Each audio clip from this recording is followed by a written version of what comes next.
नमस्कार प्यारे विद्यार्थियों, मैं हूं किशन लाल और आप देख रहे हैं RJ Kishan education YouTube channel. जल्दी से सभी विद्यार्थी लाइव हो जाएगा। सुबह की 11 बजे वाली हमारी क्लास का टाइम हो गया। जैसा कि आप सबको पता है, सुबह 11 बजे हमारी जीके जीएस की क्लास होती है रेगुलर।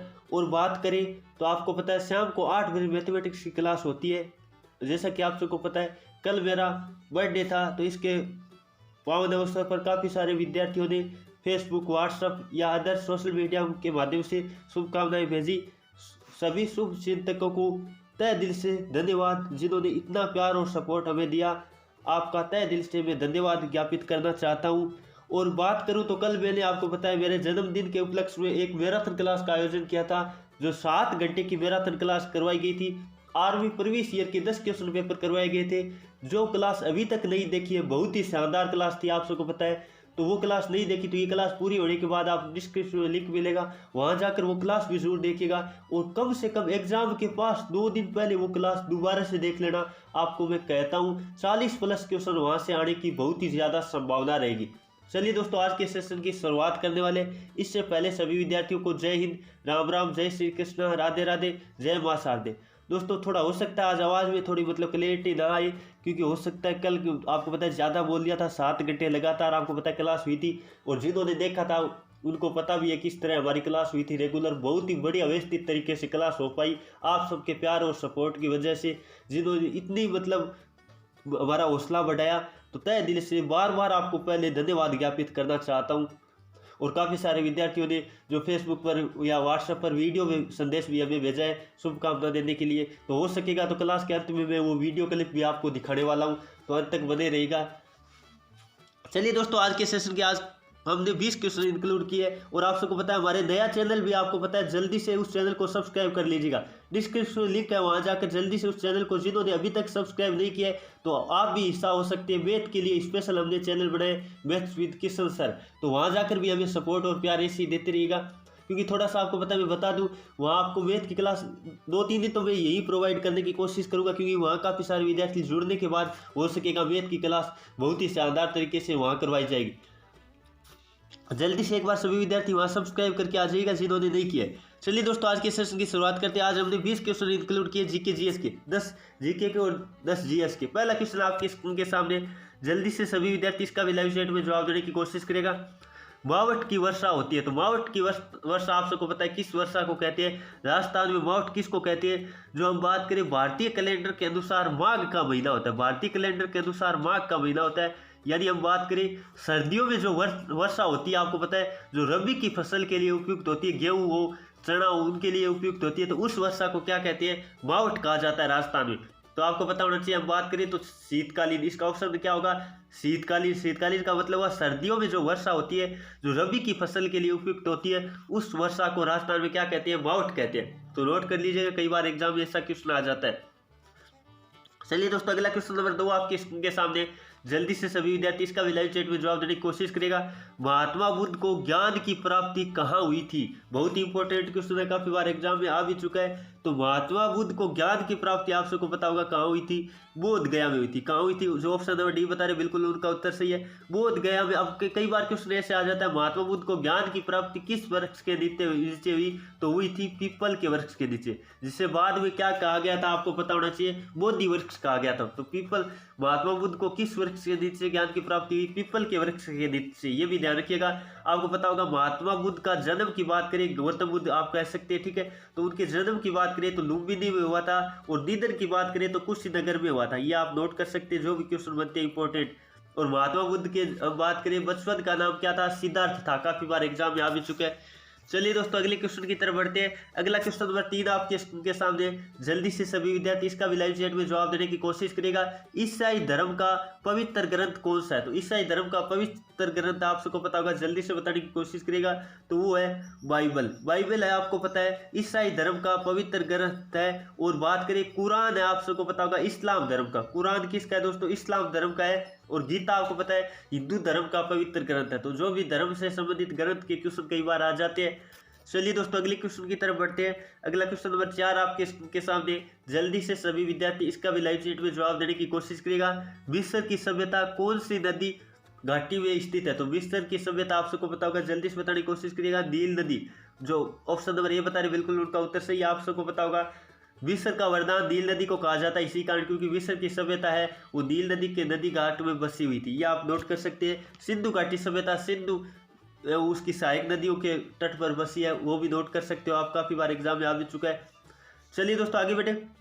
एक क्वेश्चन यहाँ से और बनता है, वो भी नोट कर लीजिएगा। चीन का शोक किस नदी को कहा जाता है? काफी बार एग्जाम में आ चुका है। चीन का शोक, चीन का शोक का मतलब है दुख।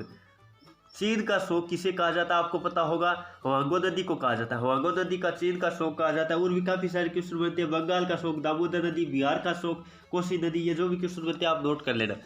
चलिए दोस्तों अगला क्वेश्चन नंबर हम बात करें 5 आपके सामने। जल्दी से सभी विद्यार्थी इसका भी लाइव चैट में जवाब देने की कोशिश करेगा। भारत में छापे खाने की शुरुआत कब हुई थी? मुद्रीकरण की शुरुआत कब हुई थी? तो आप सबको पता होगा 1556 में हुई थी। शुरुआत बात करें तो 1556 में हुई थी। और बात करें कहाँ से हुई थी तो गोवा में। कहाँ पर? तो छापे खाने की बात करें तो गोवा में लगा था, पुर्तगालियों द्वारा लगाया गया था, ये भी नोट कर सकते हो। तो 1556 करना रहेगा। कई बार आपको पता है 1800 ऊपर ही कई ऑप्शन मिलते हैं, मतलब तो आपको 1800 करना पड़ता है। ज़्यादा ये ध्यान रखिएगा 1556 है, 56 या 57 दोनों में से एक मिलेगा, तो 1556 आपको नोट कर लेना। चलिए दोस्तों अगले क्वेश्चन की तरफ बढ़ते हैं। अगला क्वेश्चन नंबर 6 आपके सामने। जल्दी से सभी विद्यार्थी इसका भी लाइव चैट में जवाब देने की कोशिश करेगा। ठाकुर कुशाल सिंह, कुशाल सिंह किस स्थान के शासक थे? तो ठाकुर कुशाल सिंह आप सबको पता होगा आउवा के ठाकुर थे। कहाँ के थे दोस्तों? जो ऑप्शन नंबर सी बता रहे हैं वो बिल्कुल सही है। थोड़ा नाम से लिख लीजिएगा आउवा, ठीक है। थोड़ा टाइपिंग ये बिंदु लग रखा है, शायद कोई मिसप्रिंट हो सके, तो ये इस तरह से आप याद रख सकते हो। एक क्वेश्चन ये भी बनता है 1857 की क्रांति का शुरुआत कहाँ से हुआ था? जल्दी से बताइएगा 1857 की क्रांति का शुरुआत कहाँ से हुआ था? आप सबको पता होगा मेरठ से हुआ था। 1857 की क्रांति की शुरुआत कहाँ से हुई थी? मेरठ से हुई थी। चलिए दोस्तों अगले क्वेश्चन की तरफ बढ़ते, काफी बार एग्जाम ये क्वेश्चन आ चुका है। अगला क्वेश्चन नंबर 7 आपके सामने। भारतीय संविधान का निर्माण कौन सी योजना के अंतर्गत हुआ था? तो आप सबको पता होगा, जल्दी से बताइएगा। कैबिनेट मिशन के तहत हुआ था। आप सबको पता है कैबिनेट योजना के तहत, जो ऑप्शन नंबर सी बता रहे बिल्कुल उनका उत्तर सही है। चलिए दोस्तों अगले क्वेश्चन की तरफ बढ़ते हैं। अगला क्वेश्चन नंबर 8 आपके सामने। जल्दी से सभी विद्यार्थी इसका भी लाइव चैट में जवाब देने की कोशिश करेगा। भारत में अपना पहला परमाणु परीक्षण कब किया था? जल्दी से बताने की कोशिश करिएगा। जो ऑप्शन नंबर बी बता रहे बिल्कुल उनका उत्तर सही है। 1974 में। कब दोस्तों? 1974 में। जो ऑप्शन नंबर बी बता रहे। अब बात कर लेते कहाँ किया गया था, काफी बार एग्जाम में आ चुका है, तो वो किया गया था पोखरण। पोखरण आपको पता है राजस्थान में। पोखरण राजस्थान के जिले की बात करें तो जैसलमेर जिले में पोखरण स्थान है, वहां किया गया था। काफी बार एग्जाम में आ चुका है पोखरण। कई जगह पोखरण लिखा आता है, कई जगह पोखरण भी लिखा होता है, ठीक है, तो आप नोट कर लीजिए। चलिए दोस्तों अगला क्वेश्चन नंबर 2 आपके सामने। जल्दी से सभी विद्यार्थी इसका भी लाइव चैट में जवाब देने की कोशिश करेगा। कपास की खेती के लिए उपयुक्त मिट्टी कौन सी है? तो कपास की खेती आपको पता है काली मिट्टी में की जाती है। जो ऑप्शन नंबर बी बता रहे बिल्कुल उनका उत्तर सही है। चलिए दोस्तों अगला क्वेश्चन नंबर 10 आपके सामने। वेलूर मठ कहाँ है? तो आप सबको पता होगा वेलूर मठ। जल्दी से जवाब देने की कोशिश करेगा। वो है दोस्तों Kolkata.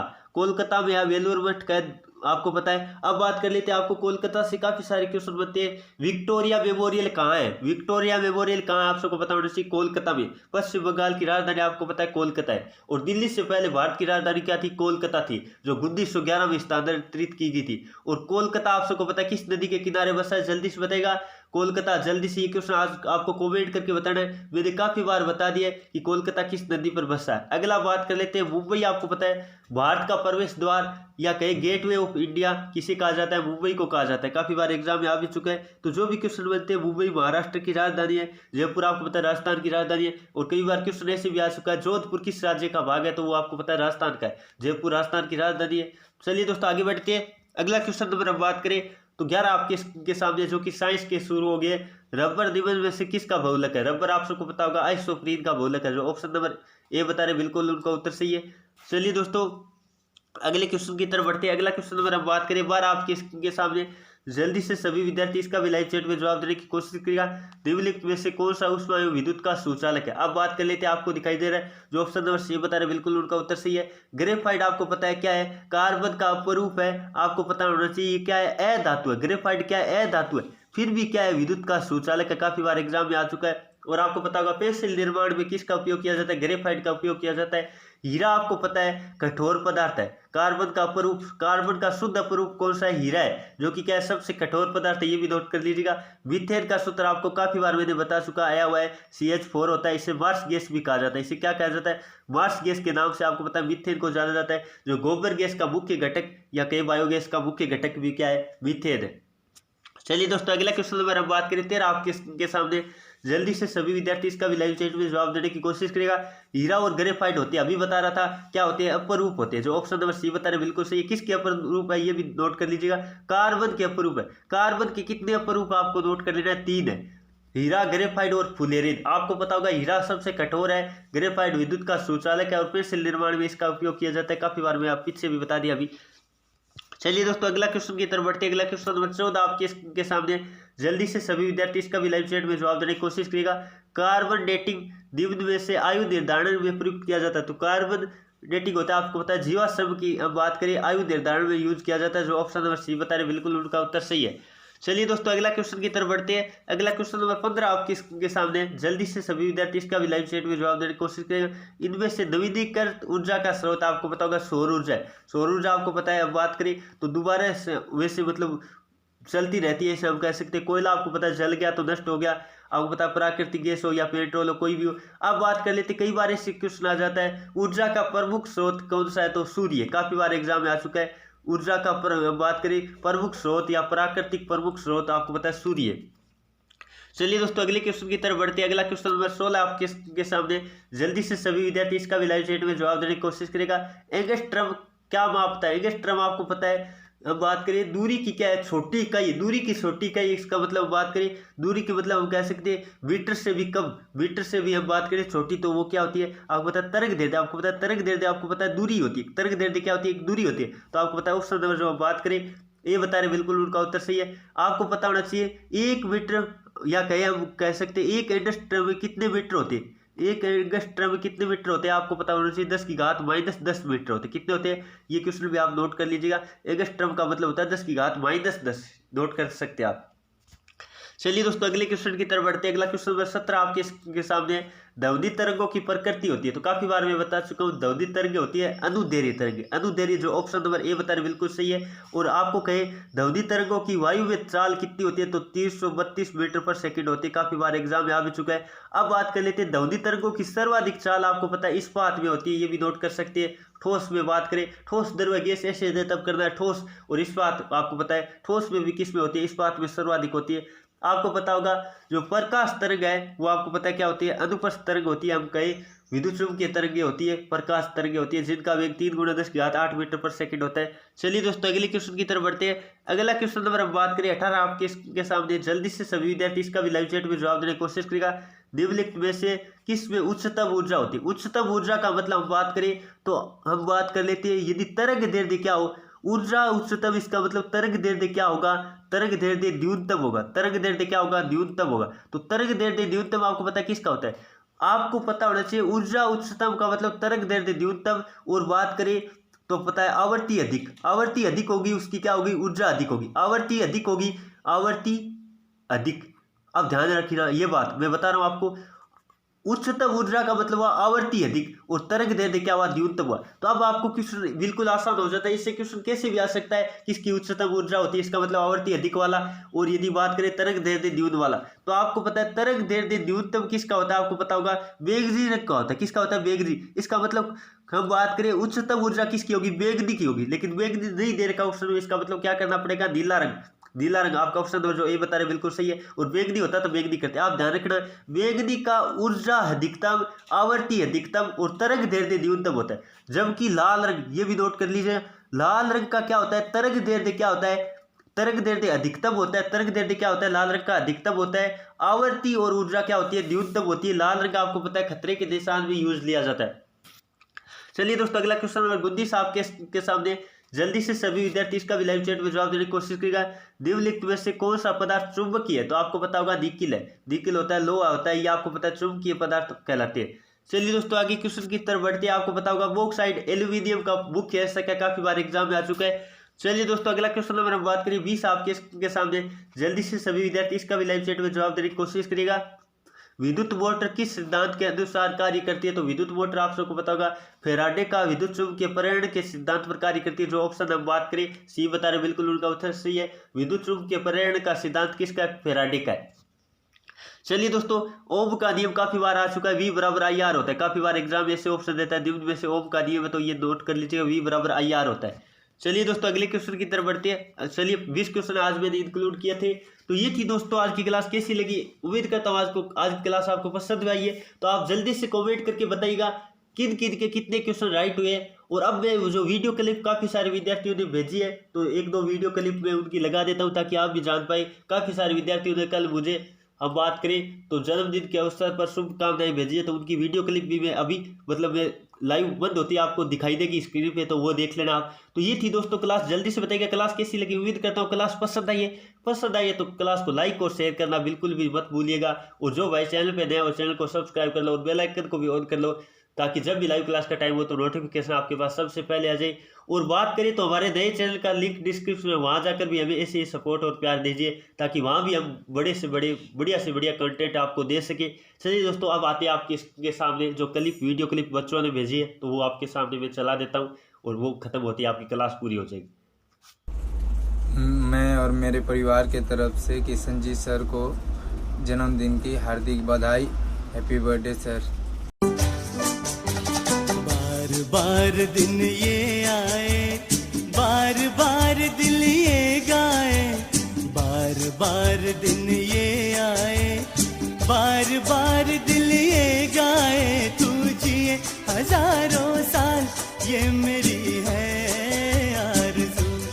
Happy birthday to you, happy birthday to you. बधाई हो बधाइया, शुभ दिन की बधाइया, जन्म दिवस है तुम्हारा।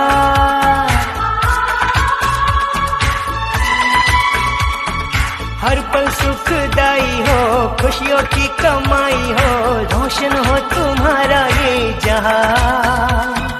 बधाई हो बधाइया, शुभ दिन की